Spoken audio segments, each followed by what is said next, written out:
I'm seeing too many romance writers treat their love interest like a side character. But here's the truth. That's the fastest way to kill your love story. So, what is the real role of the love interest? That's what we're talking about today. Before we dive into that, let's rewind a little bit. In Lesson 1, we talked about wounds and flaws, those emotional scars your characters carry and the way they show up in the world. Then, in Lesson 2, we dug into want versus need.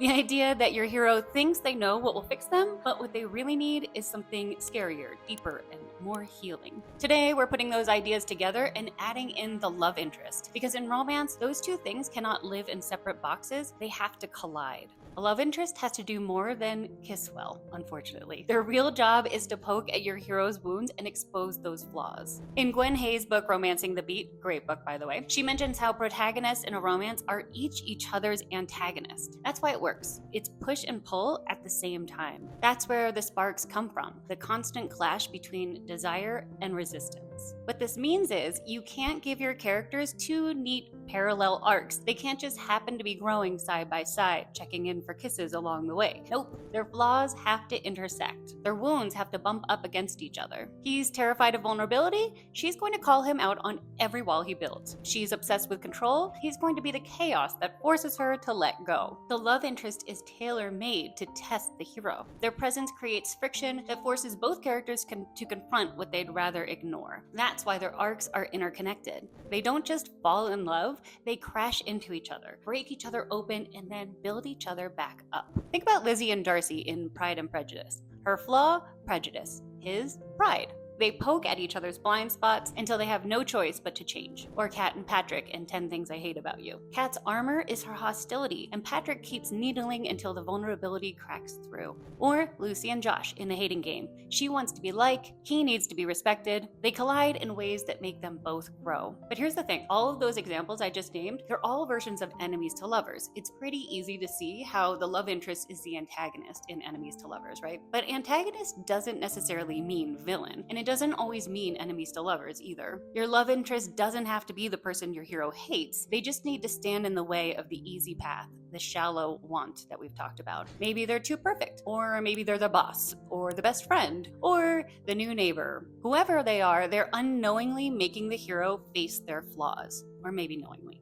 depending on the story. The love interest challenges the hero not because they're evil, but because they're essential. Take While You Were Sleeping. Jack isn't Lucy's enemy, but he's the one who sees through her lies, pushing her to face the truth about who she really loves. Or let's look at Notting Hill. William isn't fighting Anna, he's smitten. But his insecurity, his belief that he's not worthy of her world, that creates the push that keeps them apart. In both of these, the love interest isn't a villain, they're not enemies, but their very presence forces the protagonist to confront a wound or flaw they'd rather avoid. This is what Blake Snyder means when he talks about romance in the context of his buddy love framework in his book Save the Cat, which, if you haven't read Save the Cat and you're a screenwriter, go out and get yourself a copy. But in a true romance, where the love story is the primary plot, both characters are co-protagonists, each incomplete on their own and each the other's counterpart. And together, they're facing a complication that keeps them apart. Think Dirty Dancing, When Harry Met Sally, even Titanic. The relationship itself is the A-plot, and it only works if both arcs carry equal weight. That balance matters, because if one character dominates while the other just reacts, you don't have a love story, you have a hero and a sidekick. And that's the point. Antagonist doesn't mean they're tearing each other down. It means their desires and flaws collide in ways that create friction. Sometimes that looks like sparring. Hello, Pride and Prejudice. Sometimes it looks like quiet tension, like in Notting Hill. But in every case, you've got the same dynamic, push and pull. The push is the conflict, the obstacle, the reason they can't just be happy together right away. Their flaws collide, their wants are incompatible, their wounds get triggered.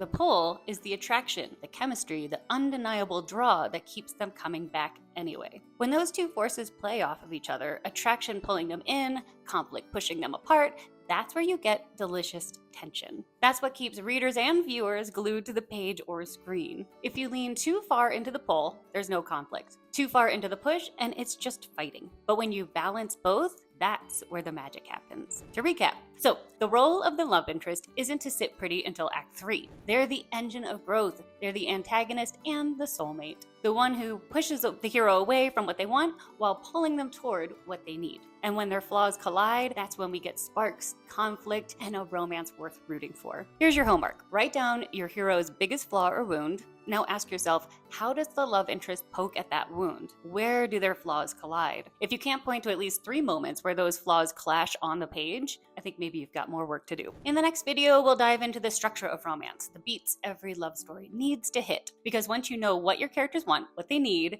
and how they clash, the next step is charting the journey that takes them from spark to happily ever after.